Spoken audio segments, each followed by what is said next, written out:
most common which I've heard is a sleep divorce. I don't get into, hey, are you happy with your intimacy life or whatever, but we do talk about relationship with the spouse. Extramarital relationships are rampant because people are believing that if I am not happy in one relationship, I've got a right to be in it. You don't realize the impact we are having on the emotion of the person you're speaking with.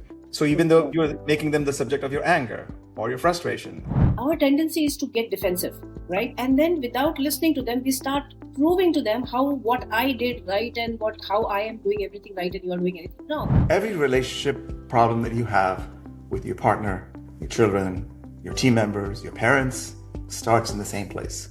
It starts with you. I'm Dr. Sapna Sharma. I've spent 20 years as a relationship and parenting counselor, sitting across from people who are hurting, confused, and looking for answers, but all in the wrong places. And I'm Rajiv Panjwani, 2 marriages, loss, rebuilding, and I've spent years coaching senior leaders on what it actually takes to show up consciously at work and at home. So here together we are going to have the conversations most people avoid. There's no prescription here, just conversations. About love, about marriage, heartbreaks, and what it really takes to grow. We hope this strikes a chord with you, and we hope you join us. This is the Relationships and Marriage Podcast. Welcome to another episode of the Relationships and Marriage Podcast. We're very excited today, to talk about this subject called non-divorce divorce. I think I heard it from you, Sapna, at some point or in our conversations, but I was curious what that meant, and then we started to talk about that. So today we're going to talk about what it means. So maybe you start with you, Sapna. What are non-divorce divorces? I've been reading up a lot on this. There's new terminologies which have come up. Every time I have a young couple coming to me, they come up with some very interesting terminologies. And then I have to really dig into the internet to find out what it actually means and what is happening. And when I was doing that, a lot of new terms came up. Not all of them are very common, but a lot of new terms came up. So basically, what I would understand by what we are trying to talk about, the divorce, non-divorce divorce. Many couples who decide not to to divorce legally may resort to some other kind of living arrangement. So they do not break the marriage, they break certain parts of the marriages. It's got different kinds of reasons for that. What I'm going to do is I'm going to just read up the list which I have with me, the types of non-divorce divorce. Before you do though, I'm just curious. So the patients that you have, or people who come, your clients rather, whatever you call them, patients? I guess you call them patients. Clients. So they come into you, and how come they're coining these phrases, this terminology? Is it? So I won't say that particular person or that couple is coining it, but it's in their lingo.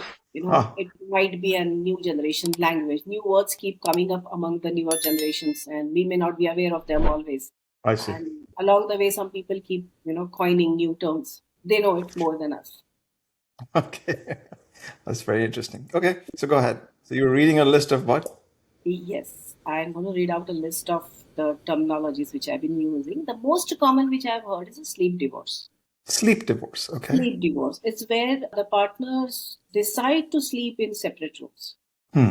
Okay, this might be for different reasons, like some practical reasons, because one partner is either snoring, or usually this happens when one partner insists on sleeping with a child. And also it may happen, during menopause or around pregnancy, when the woman is hormonal, she gets hot flushes, she needs colder room, or different requirements for sleep time. Got it. Okay, so instead of one having to compromise, sleep in separate rooms so that both of them can sleep comfortably. So among all the term divorce, when it comes to sleep, people do sleep in different rooms. They have a good marriage, but that's the terminology that they use. Sleep divorce. It's only for the sake of sleeping together they are divorced. Because traditionally, the husband and wife are supposed to sleep in the same bed.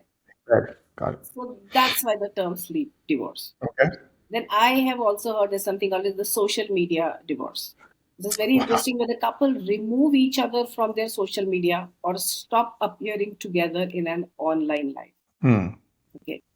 So there are various reasons again for this. It might be that one of them stalks or makes comments or does not like the other person's pictures or any of those things. Or it might be just sometimes be out of spite that, you don't like my pictures ever. You like someone else's pictures. I don't want you to have.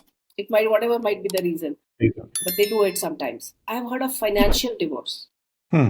And this is happening more and more where the partners completely separate their finances, bank accounts, Hmm. investments, I see. spending, and everything. So even if they are married, they are together, but they want to keep all their finances separately. This bedroom divorce, this is a little difference from sleep divorce. Sleep divorce is essentially for the sake of getting good sleep, that they sleep in Right. separate rooms. But bedroom divorce can be, there's a long absence of sexual intimacy.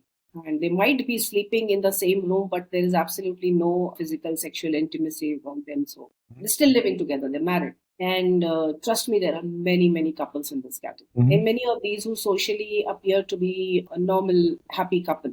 Yeah. And for whatever reason, they have come to terms with it that, okay, there won't be any sexual intimacy between us. Emotional divorces, of course, are very, very common. When the emotional bond ends and they are coexisting for maybe for the sake of children, for social reasons, for the sake of the parents or whatever, but they don't feel any connection among them.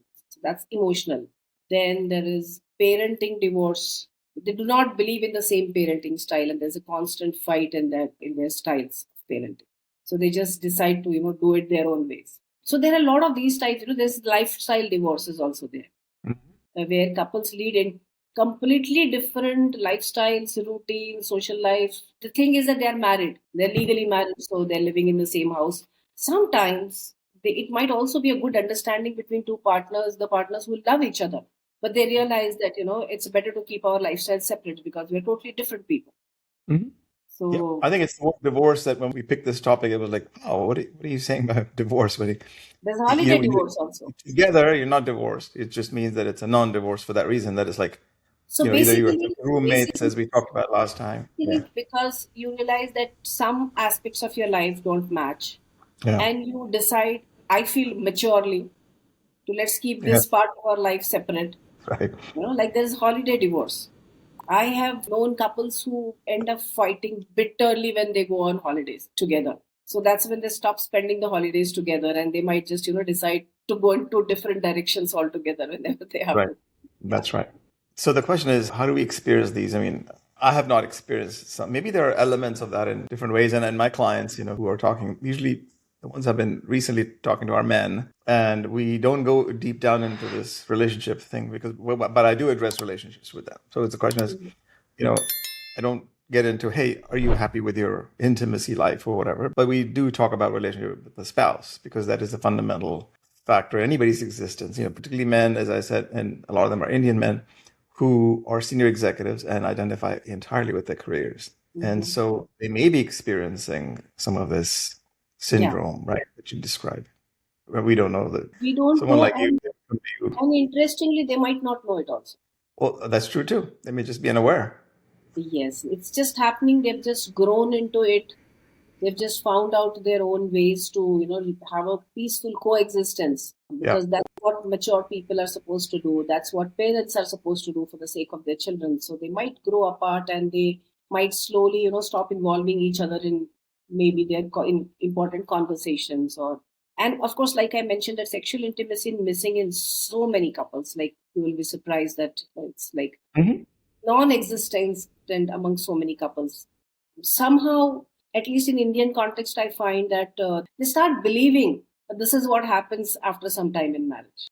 It's very difficult for me to explain to them, that no, it is not supposed to happen this. It's not that you can have a healthy sexual life till the day you die. But in Indian context, it's very difficult to explain this, because I see Mm. that many educated couples also say that no, that's not a big deal because we are already in our 40s, so we're not supposed to have. That's Ah, how they believe that this is how it is. exactly. No, it's very common. So maybe we should explore not only what it is, but why does it happen? Yeah, like I Staying said, together with children, as you say, that's an emotional, there's no emotion. Otherwise, it's just a distant marriage and you just keep going. yeah, So, basically, some parts of your marriage are not working. Like you never see eye to eye on how the finances are to be managed. right. And that's the constant bone of contention among the two people. And so finally, they decide that, okay, you take care of your part and I'll take care of my part, and let's not get into this at all.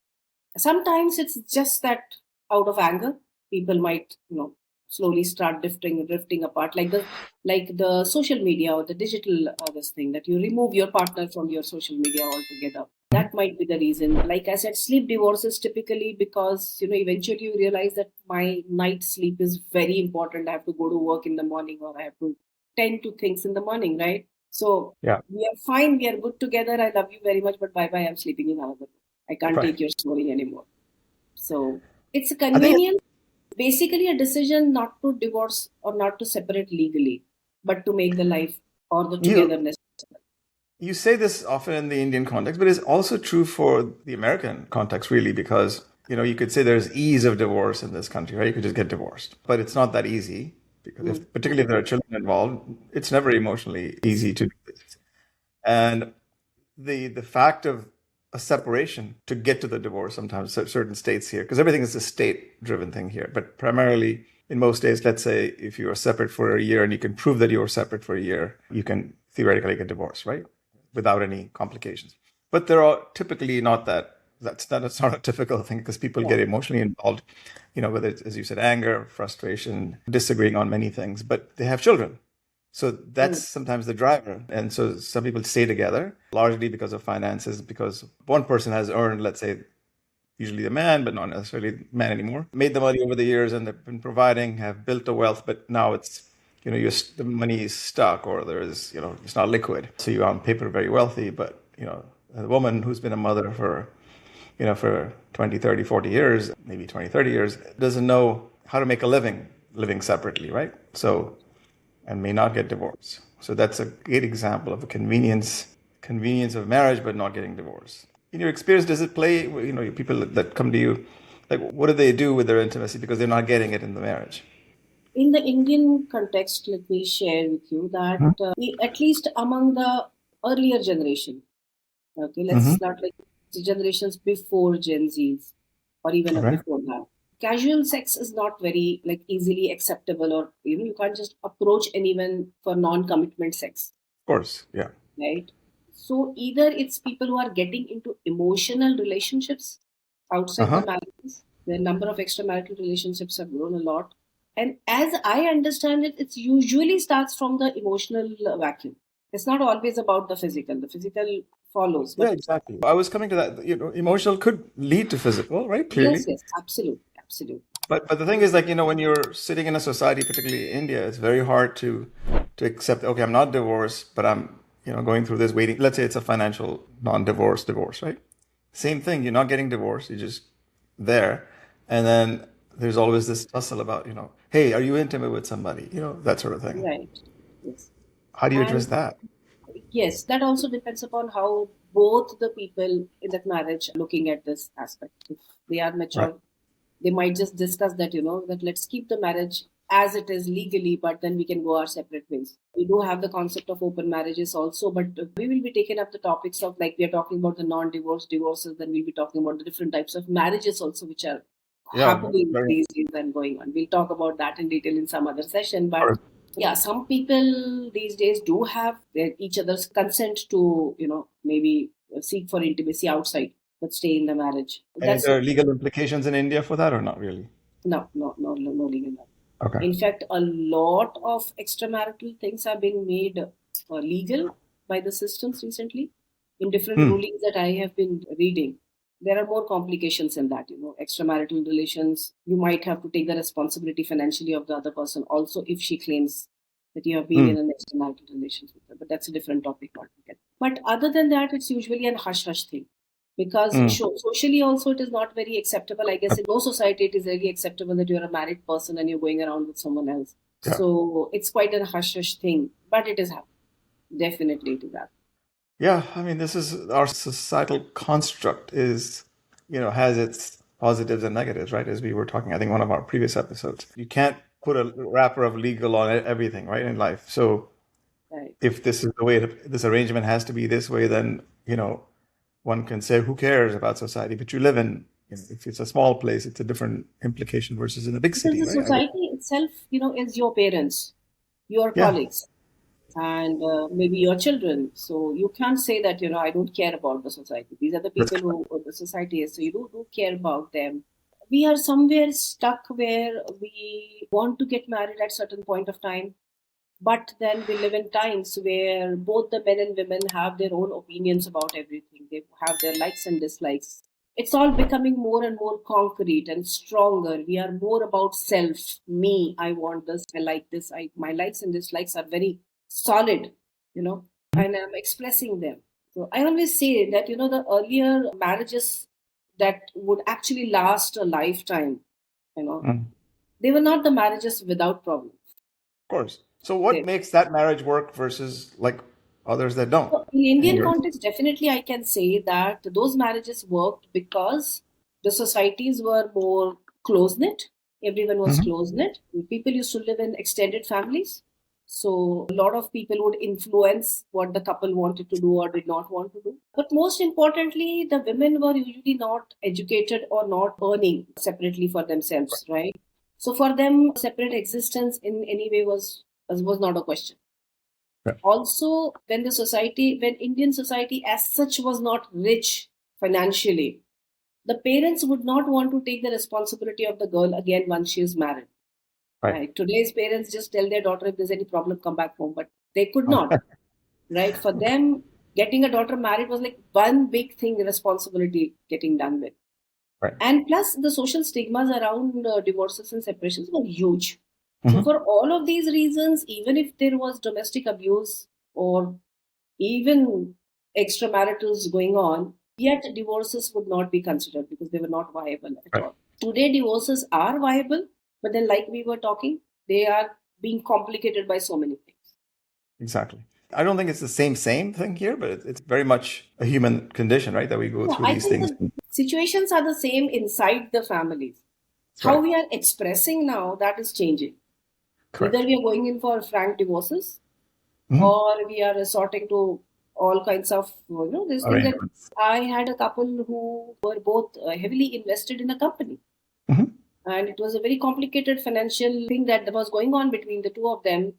So getting legally divorced was not an option for them at all.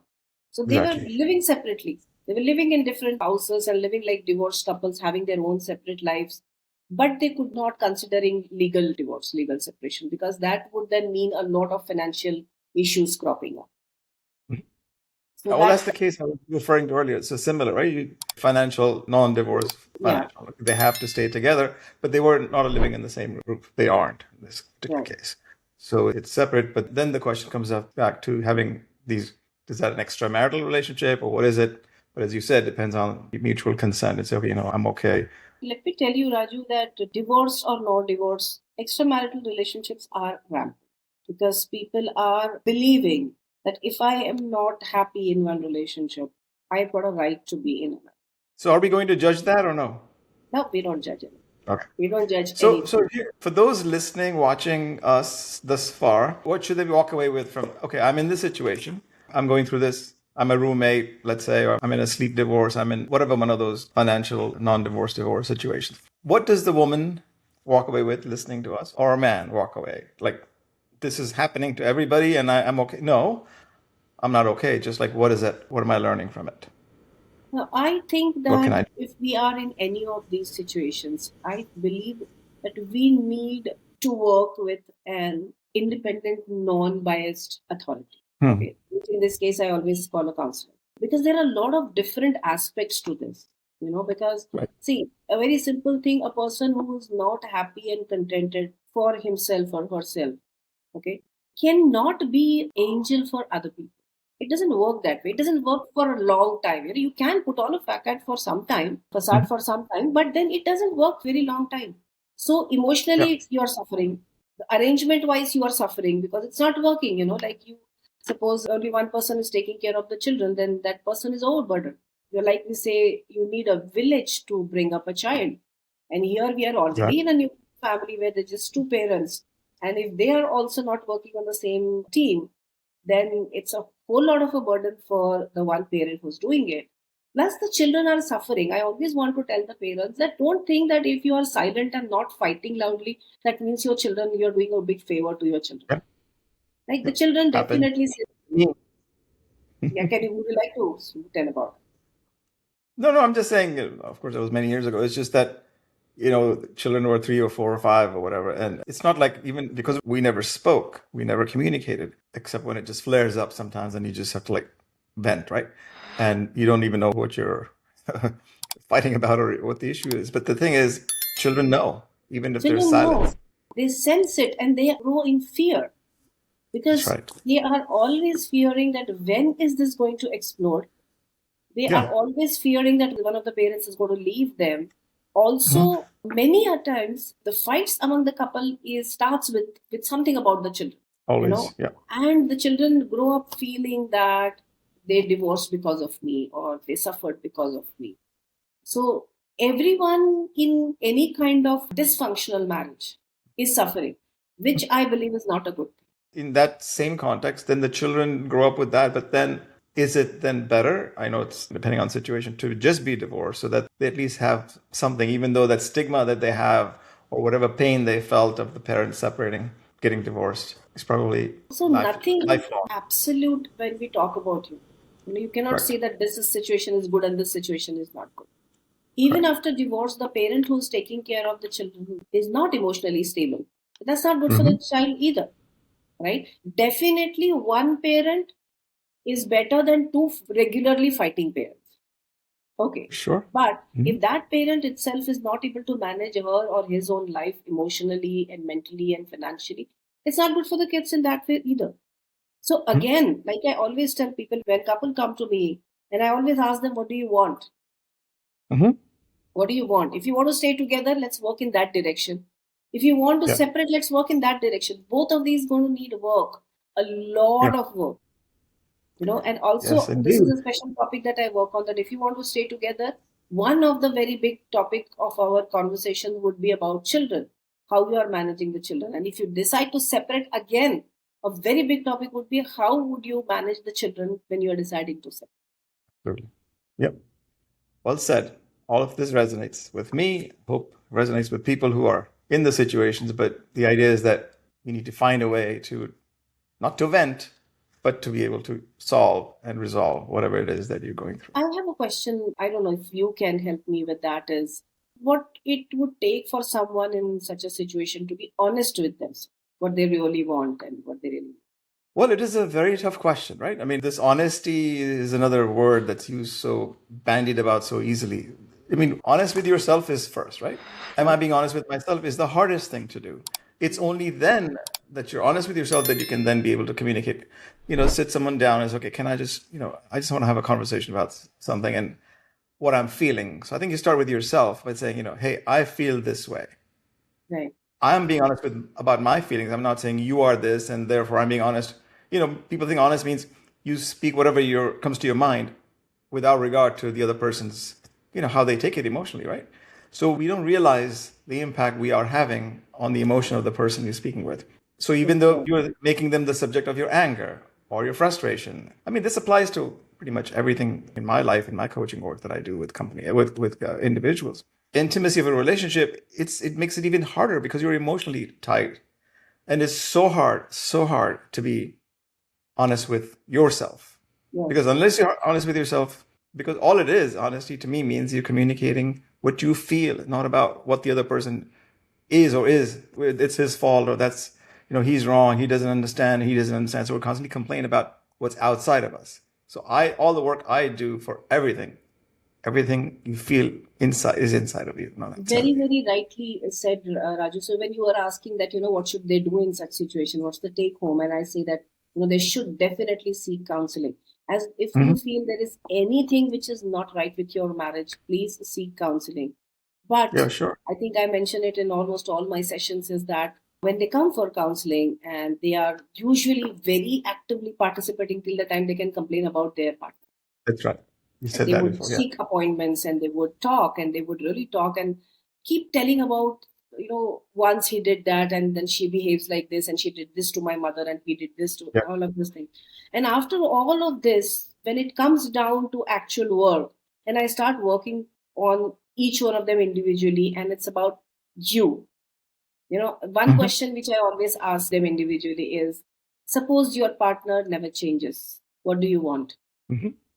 Because if he's not willing or she's not willing, we can't do anything about it. It's their choice whether they want to change or not.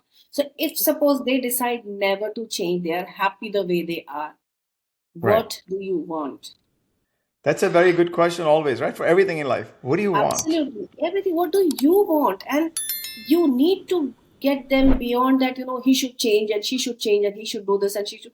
And once we finally reach that border, it starts becoming uncomfortable for them because now it's about you, That's right. right? Like when I separated from my husband, I had this lot of things that about, he did this and my in-law this and this and that. Trust me, I was a counselor. I was still reeling in that for a very long time. But eventually, I'm very glad that that did not take a very long time for me to become conscious about the fact that it's never one person. If he was wrong for me, I'm sure that I was doing something wrong for him, with his definition, whatever his definition was. I was doing Right. something wrong. And if I was not happy, there was something I was not doing for myself. And if I am not doing anything for my own happiness, what right do I have to expect the other person to change their life and That's right. thoughts and thinking and behavior to make me happy? Yeah. So that is what I learned very early on, and that helped me really to get along from on the path of the separation. Because every time I would have any kind of regret or anger, I would ask myself, why did I separate? And then the answer would come is because I wanted to be happy. And why are you not being happy? Now you don't have any restrictions, reservations, other person. What is stopping you now? That's right. So if I am again and again blaming him even today, he's not responsible. He's long gone. Right? That's right. Today it's my responsibility. So like It always that's is. yeah, it's always my responsibility. And that's what when you were saying that, taking the responsibility of yourself. It's not always that, taking responsibility means you're wrong. Taking responsibility simply means that whatever you want to create. Just taking it. So you know the work I do, and you know about this. So conscious is the first step. And then I say bold conscious in everything I do in other parts of my life. It's about, are you being bold? First, you identify honestly with yourself. What do you want, as you say? I'm becoming more aware of this. And then when it comes to a relationship like this, then I have to be a little bit more bold to communicate, right? So I'm honest with myself. I finally get it. I'm responsible for what I'm responsible for. Then I'm able to come from the position of honesty with me because I'm not blaming anything outside of me. So I think that's, if there's a way for people to, when they're starting, as you say, young people are getting married and going through these issues, they want this freedom and be able to do everything they want to do and be committed. I think it starts there because you have to go back and say, when you're on a health kick and you want to be, fit in the gym, etc., you say, well, why am I doing this? The moment you want to quit that gym or quit this relationship, it's first about, why do I have this relationship to begin with? What you don't realize is you're going to change. You're changing all the time. And you're not the same person that got engaged or, fell in love with this person. And then, some years go by and you are a different person. You're evolving every day. So in that, it's a question of a commitment of walking together because you don't know what's coming next. Right, very rightly said. And I would like to add one example over here. Now, This is between me and my daughter, but again, it's a relationship thing. Whenever there's a problem in a relationship and the other person tries to tell you that, this is the problem which I faced with you, our tendency is to get defensive, right? And then without listening to them, we start proving to them what I did right and how I am doing everything right and you are doing anything wrong. And being defensive, you miss the total point that they are trying to tell you that they are hurt. And I have experienced this with my daughter for a very, very long time. And every time she would question something I did as a mother, it would directly hit that soft spot every mother has, that I am a good mother. I need to know that I am a good mother, that I've done everything right for them. But then one day, the children do turn back and tell you, no, you've not done the right thing at all. And then I would get defensive all the time. And then we would get into this fight and everything. One fine morning, it was an aha moment. It just came to me, and I wrote to her that I am extremely sorry. When you were hurting, I could not listen to you. Now I understand. I may have done everything right, but you still could get hurt. And I acknowledge that. Beautiful. And that day, there was nothing left to fight about. Because I acknowledged that, yes, definitely she was hurting. Right? So there's nothing left to fight about now. Now, how we want to take it further is different. But can we acknowledge that the other person can be hurt? And that doesn't mean it's one and it's done, because some things could come up again. I mean, but you set the foundation for the opening, you could have said things out of different intentions, but they could still hurt the other person. So what's the problem in acknowledging it? But then I think that's a whole lot of counseling thing we are talking about here today. But then We should besides have a counseling, subject about children too, because I know we're talking about relationships and marriage, but it's not just about the marriage. I think relationship with children is also important, right? definitely. So we would talk And about team members or whatever. Those are things we will continue. definitely. Yeah, we want you guys listening, watching, to tell us what it is that's of interest to you, what challenges you face, and how we can, explore a topic for you. So are there any closing word, Sapna, before we end this? So all this the reason for taking up this topic was basically to be aware that things are happening. Even if something is Yes. not right with my marriage, not something that that I have to be ashamed of. Basically, that's what I try to tell people, that all the marriages, all the couples have their own unique challenges. And also, please don't try to explain yourself to your friends or your relatives, because what's going on behind the closed doors, no one else can ever actually understand. They will always try to tell you, you have to try to understand, you have to make it work. But it's only you who knows whether it's really working for you or not. Everything cannot be put into words, right? Whatever you're suffering cannot be put into words. But if you feel you're not happy, please see a counselor. Please see that, because you deserve to live a happy and contented life. Excellent. Well, on that note, we will say goodbye for this episode and watch for the next one, which is going to be very interesting. It's loneliness, but loneliness in a committed relationship, not the same thing that we just talked about. Tune in. We'll see you on the next And we'll see episode. you soon. Yeah.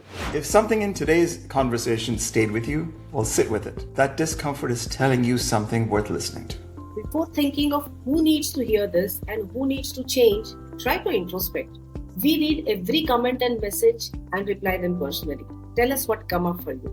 And if someone in your life actually does need to hear this, send it to them. That might be the most important thing you do today. Subscribe so that you never miss a conversation. See you in the next episode.